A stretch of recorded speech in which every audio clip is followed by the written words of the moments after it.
doing great. Today we do it without the face because I have infection on my eye and you don't want to see that, trust me. I got a question that I could show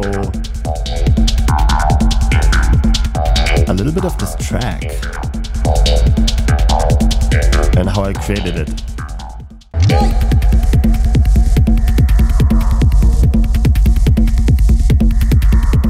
So, in the session view, first of all, I have my drums. So when we solo them, and maybe we go into like a loop here, then we have first of all the bass pattern. I use the DS kick because it's one of my favorite and only plugin I use.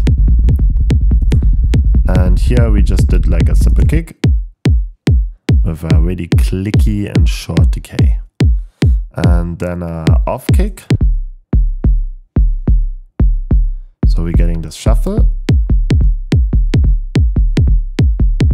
Then I have a backward kick here. Just happens sometimes. Is I think a recording of one of them.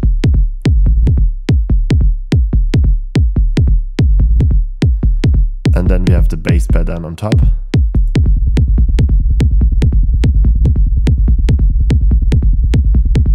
And this one is really doing nothing else than filling the notes that we have here set it already.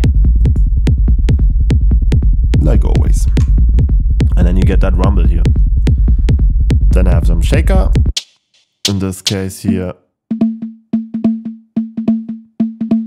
a weird offbeat sound here and some actually break.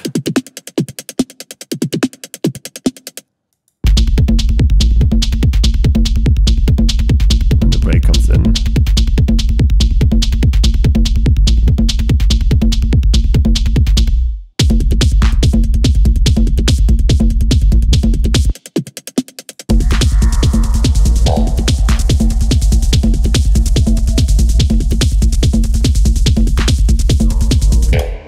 So that drum machine is kind of, besides of the kick, really sample based. We're using samplers and we're using audio sounds. Okay, then we have a texture percussion here. Let me see where I have this one. Oh yeah, here. That's nothing crazy. We're just using a sample, putting it a little bit together, beats, and then cut, go on 16 and cut a little bit of this in the first mode.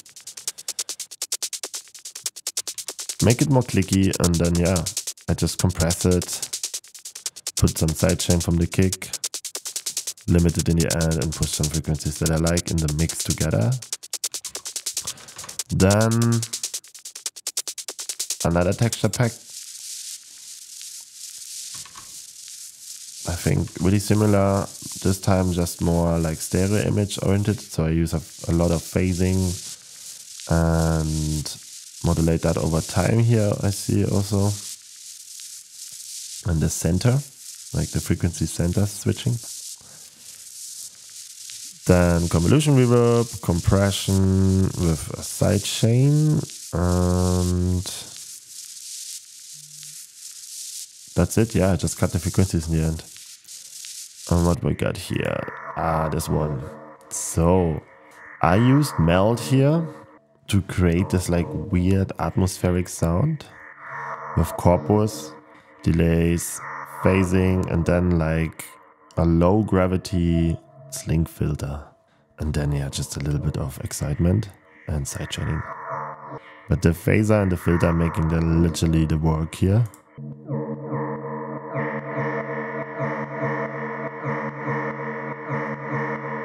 That's happening without the phaser. The phaser giving like the thing a bit more alive in the frequencies and in the stereo image, and then sling filter on top. And that full thing is sending also into this like massive corpus reverb sidechain thingy here That is my aux sense, so I always get this dry signal plus this.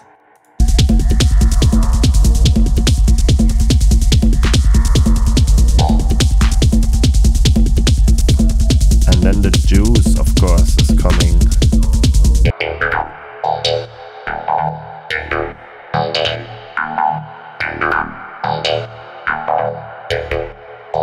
So let's cut heavy excitement here.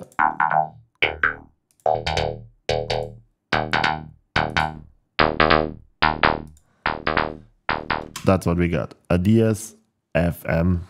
I know it's a little bit like a joke now with me. A lot of people say it's so funny that you're doing the sounds always with the DS devices. And yeah, that's true. But we just need a sound source. I'm using this to make it a little bit to a meme, but literally you can do a harshy sound with bit crush and whatever that just gives like a lot of highs. Round it a bit with the compressor. Let's put the limiter. Then I put Aurora, but you can make saturation or whatever gives overtones. Phasing for the stereo image wowness. And then low gravity on the sling filter and just finding a movement that works. Phaser always before the filter and you got this. And then I put it into my reverb party here, plus the more like clean reverb. And then we got this.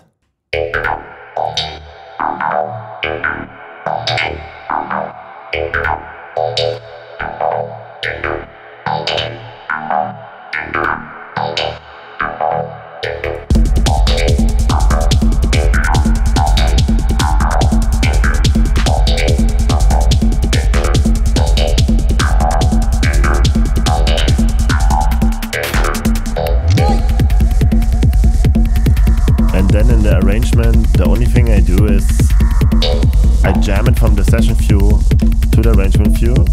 That's why it's so blocky, because I just jam these loops from the side here.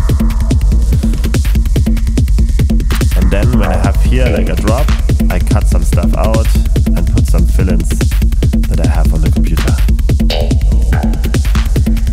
So you become to the point where you get like this little excitement moments and a little bit of contrast before something new pattern comes in.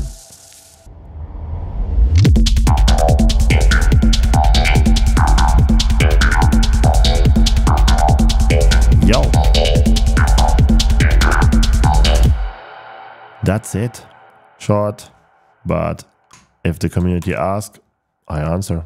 I wish you a really good time. Like and subscribe the video if it was helpful, and yeah, have a good one. Bye.